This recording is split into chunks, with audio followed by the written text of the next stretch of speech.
이제 두 번째 시간인데요. 이번에는 여러분 페이지요. 잠깐 6페이지를 한번 보실래요? 6페이지를 보면 민법 총칙의 성질이라고 이렇게 되어 있나요? 자, 민법 총칙의 성질을요. 한번 보시면은 민법 총칙은 1. 총칙, 그 다음에 재산법, 가족법으로 통용되어야 하지만 실제로는 재산법 총칙으로서 기능한다. 이렇게 되어 있죠. 2번이 중요해요. 2번. 2번이요. 민법 총칙의 통칙하고 주소, 부지와 실종, 물건, 기간. 거기를 줄고요. 이것은 민법 전반에 걸치는 통칙으로 적용이 된다. 이렇게 되어 있죠. 그래서 여기만 딱 보시고요. 나머지 것들은요. 나머지 것들은 우리가 민법 전체라고 하는 것은 재산법과 가족법을 얘기해요. 그런데 우리 민법 총칙은 재산법과 가족법을 다 아우르는 그런 것이 규정이 돼야 되는데 희한하게 이 지금 민법 총칙이라고 하는 규정은요. 재산법에만 이렇게 한정되어 있고요. 가족법에 관한 사항은 거의 미미하다 이런 말이죠. 그러니까 재산법에도 적용되고 가족법에도 모두 다 적용되는 것이 뭐가 있냐 이 말이죠. 알겠죠? 우리가 가족법 같은 것은 법인이라든가 이런 데는 뭐 가족법이 없잖아요. 뭐 대리제도 같은 것은요. 가족법의 행위를 대리할 수 있는 것은 거의 없잖아요. 알겠죠? 그렇기 때문에요. 여기 2번 줄고 가야 되겠죠? 통칙, 주소, 부지와 실종, 물건, 기간. 이것은 민법 전반에 적용이 되고 이 이외의 민법 총칙의 사항은 가족법에는 적용되지 않고 재산법에만 적용이 되고 있다 이런 뜻이에요. 알겠죠? 이것은 시험에 나오니까 보시고 그다음 민법 총칙의 경과는요. 여러분 지금 뭐 봐도 안 되니까요. 그 정도로 알겠죠? 자, 그 다음에요. 8페이지를 보세요. 민법의 법원이라고 되어 있죠. 한문으로 봐. 한문. 법원 할 때 우리 지방법원, 고등법원, 대법원 할 때 그 법원이 아니에요. 그 법원은 그 법원 할 때 이 법원이라고 하는 것은 이걸 얘기하죠. 알겠죠? 이것은 법원, 대법원, 지방법원 이걸 얘기하고 이것은 법의 근원, 법의 연원 이걸 얘기해요. 법원은. 무슨 말이냐? 법이 어떻게 존재하는가 이런 말이죠. 법의 존재 형식을 얘기하는 것이죠. 그래서 우리를 보면요. 우리나라는 성문법주의죠. 글자로 되어 있죠. 대부분의 법이요. 그런데 영미법은요. 우리는 것을 불문법주의다. 불문법이라는 것은 뭐죠? 불문법이라는 것은 글자가 있다 없다. 글자가 없는 법이다. 이런 말이죠. 불문법은요. 그런데 사실은 미국이나 영국 같은 경우는 우리나라보다 법의 체계가 더 잘 정비가 되어 있거든요. 그래서 예전에는 우리는 영국과 미국을 불문법 국가이고 그 다음에 대륙법계죠. 독일과 프랑스, 우리나라, 일본 여기는 성문법주의다 이렇게 얘기를 했는데 사실은요. 그런 구별의 기준은 사실 의미가 별로 없어졌죠. 요즘은요. 미국 같은 데 보면 조그만 거 하나하나 미국은 한 사람을 위해서도 법을 만들잖아요. 특별법을요. 그렇기 때문에 모든 것이 이제 법제화되어 있어가지고요. 이런 구별시는 크게 의미는 없는데 아직도 이제 우리 민법에서는 이런 것을 쓰고 있죠. 자, 보세요. 1번 성문법주의란 말이 무슨 말이죠? 문자로 이루어진 법이다. 이런 말이죠. 그래서 성문법 이렇게 되어 있고요. 두 번째 줄을 보면 의예요. 독일, 프랑스 등 대륙법계. 그래서 우리 대륙법이라는 것은 독일과 프랑스, 그 다음에 일본, 우리나라 이런 것을 얘기하죠. 그 다음에 성문 법원의 종류는 먼저 가장 중요한 법률이죠. 그 다음에 뭐죠? 2번을 보면은 행정기관에 의해서 진행되는 법규인 명령이라든가 대통령의 긴급명령, 대법규칙, 국제조약, 국제법규, 자치법규 등 이런 것들도 다 뭐죠? 법으로 되어 있죠. 다 법으로. 다 문서로 되어 있죠. 글자로 되어 있죠. 이런 것을 우리는 성문법원이다. 이렇게 얘기를 하는 거죠. 불문은요. 글자로 이루어지지 않는 것을 얘기하는데 두 번째 줄 보면 주로요. 영국이나 미국 등 영미법계 국가 이렇게 했는데 사실은 의미가 별로 없죠. 요즘은 뭐 영미법계 국가도 거의 대부분 다 법으로 성문으로 글자로 만들거든요. 예전에 그랬다면 예전에요. 그래서 불문법의 종류는요. 첫 번째 관습법이 있고요. 두 번째 조리 등이다 이렇게 되는데 조리는 뭐냐? 참 어려운 말인데 어려운 말은요. 나중에 여러분요. 신이 성실의 원칙이라는 것을 공부를 할 때 조리가 바로 그걸 얘기해요. 그래서 그때 얘기하시면 돼요.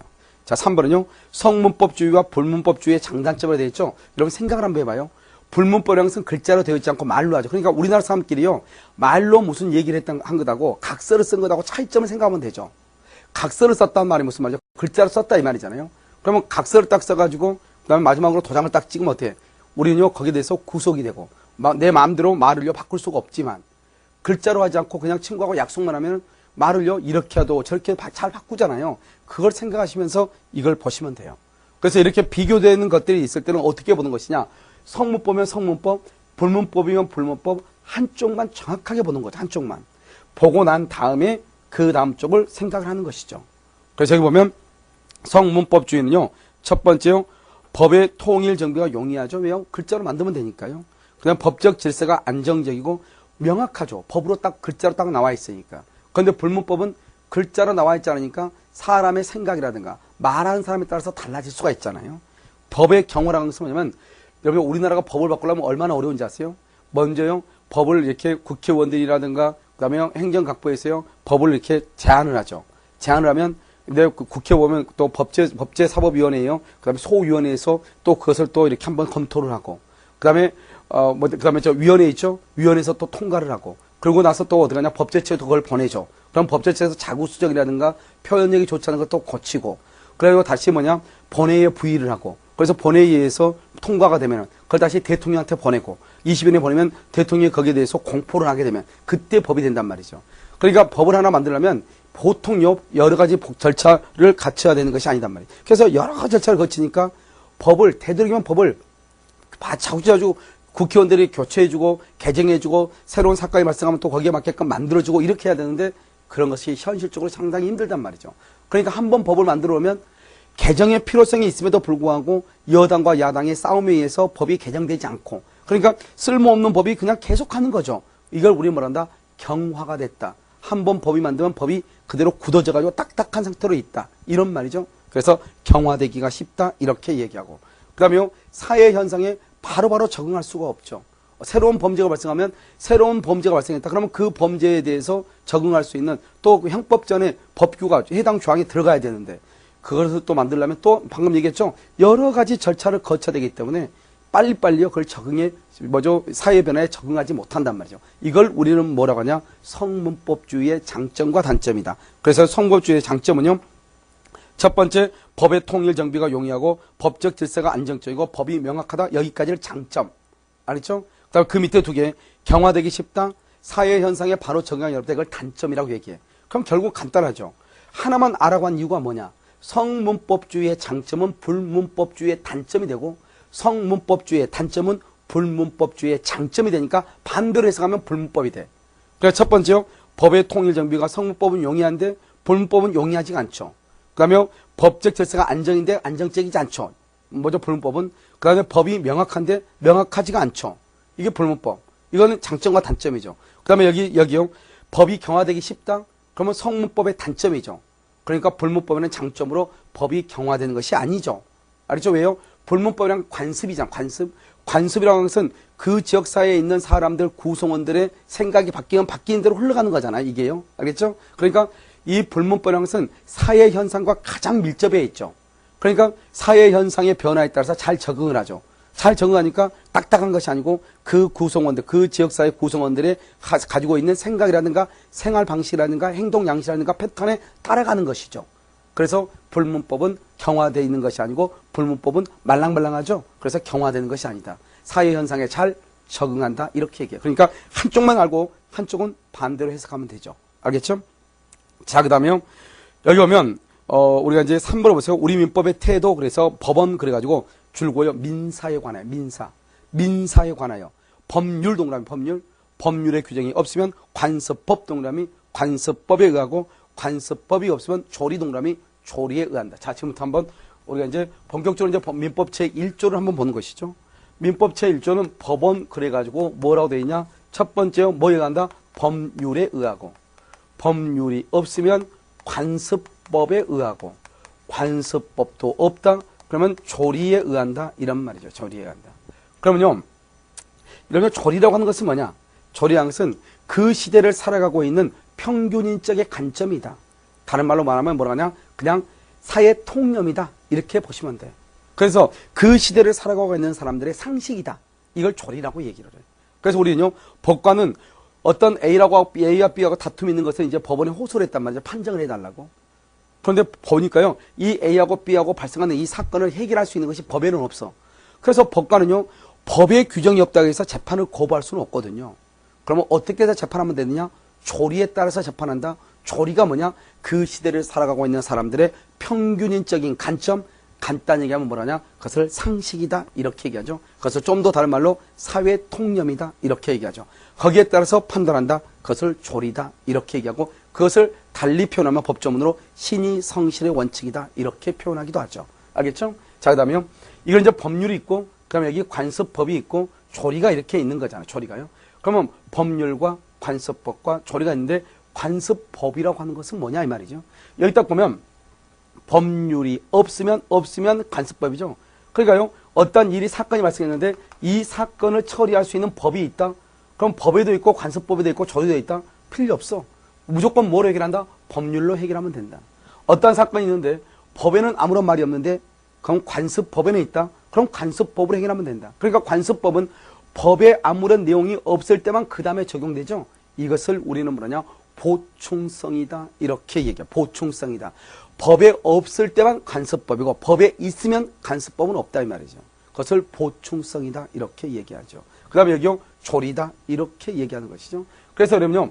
이때 법률이라는 것은 법률, 이것은 뭐냐면 민사에 관하여, 민사에 관하여, 이게 이제 중요하죠. 그럼 여기서 민사에 관한다는 말이 무슨 말이냐, 민사. 그러니까 민사에 관한 모든 민법에 관한 사건이죠. 민법에 관한 사건을 해결할 수 있는 모든 내용을 담고 있는 것은 다 그냥 우리 민법의 법원으로 보겠다 이 말이죠. 그러니까요, 여기 보면 우리는 뭐가 있냐면 여기, 법이라는 것은 맨 위에 보면 법은요, 법은 어떻게 되냐? 법은 헌법 있죠. 헌법 맨 위에 가요. 헌법 있고, 그 다음에 이제 법률이 있죠. 법률이 있고, 그 다음에 우리가 이제 어디서 하면 헌법, 법률, 명령, 조례, 규칙 이렇게 얘기하는데 명령이라고 하는 것은 뭐냐? 우리가 시행령 이런 말 쓰죠. 시행령. 알죠? 교통부령 이런 말 있죠. 그래서 이때 이 법률을 시행하기 위해서 명령이죠. 그 다음에 조례죠. 그 다음에 규칙이죠. 그래서 헌법, 법률, 명령, 조례, 규칙 이렇게 되어 있죠. 그래서 이 조례라고 하는 것은 지방의회고 규칙이라고 하는 것은 지방자치단체 장이 하는 것이고 명령이라고 하는 것은 각종 행정부 장, 행정부에서 하는 것이죠. 그래서 이렇게 법이 이렇게 위에서부터 밑으로 쭉 이렇게 되어 있는데 이때 말할 때 이 법률은 이 법률만, 즉 국회를 통과한 법률만 얘기하는 것이 아니고 민사에 관한 내용을 담고 있으면 명령이든 조례든 규칙이든 따지지 않는다 이 말이죠. 알겠죠? 그 다음에 또 우리 헌법에 보면 뭐냐면 헌법은 우리가 한 번 했었는데 김영삼 정권에 있었을 때요. 김영삼 대통령이 한 번 행사했던 게 뭐냐 바로 대통령의 긴급명령이에요. 대통령의 긴급명령 이것도요. 헌법 안에 들어있거든요. 그 긴급명령이라고 하는 것이 민사에 관한 내용을 담고 있으면 그것도 법원이 될 수 있다 이런 말이죠. 무슨 말이겠죠? 그 다음에 또 헌법재판소의 판례라든가 대법원 규칙이라든가 국제법규라든가 국제조약이라든가 이 모든 것들이 아무튼 민사에 관한 내용만 담고 있으면 무조건 여기서 말하는 법률에 포함시킨다. 따라서 민사에 관한 사항만 갖고 있으면 국회를 통과한 법이든 아니든 간에 관계없이 모든 것을 법률의 일종으로 본다. 이것을 우리는 뭐라고 하냐. 이때의 법률은 실질적 의미의 법률이다. 이런 말이에요. 실질적 의미. 형식적이라는 것은 국회를 통과한 법 중에서 민사에 관한 내용을 담고 있는 것만 이 말인데 여기서는 형식적이 아니고 뭐다? 실질적 의미의 법률을 의미한다. 이게 아주 중요하죠. 알겠죠? 자, 그럼 한번 보셔요. 그 밑에요. 민법 제1조의 의미 그래가지고 제2번 보세요. 민법 제1조는 민사사건에 있어서 법원이 뭐죠? 법이 적용되는 순서, 적용 순서를 규정하고 있다. 이렇게 해놨죠. 알겠죠? 그래서 여기 민사란 말이 뭐냐? 민사라고 하는 것은 그것은 뭐냐면 일반 사법 관계를 규율하는 것을 얘기하죠. 개인과 개인 간의 1대1의 관계를 얘기하는 것이고 이번에 법률의 분류를 보면 법률의 분류라고 하는 것은 어떤 것을 얘기하느냐 이런 말이죠. 그래서 이때는 형식적 의미의 법률이냐 실질적 의미의 법률이냐 이것을 의미하는데 다 틀려 없어. 2번 그 다음 페이지 봐. 10페이지에 2번. 2번은 뭐냐? 맨 끝에 실질적 의미의 법률의 의미 딱 그렇게.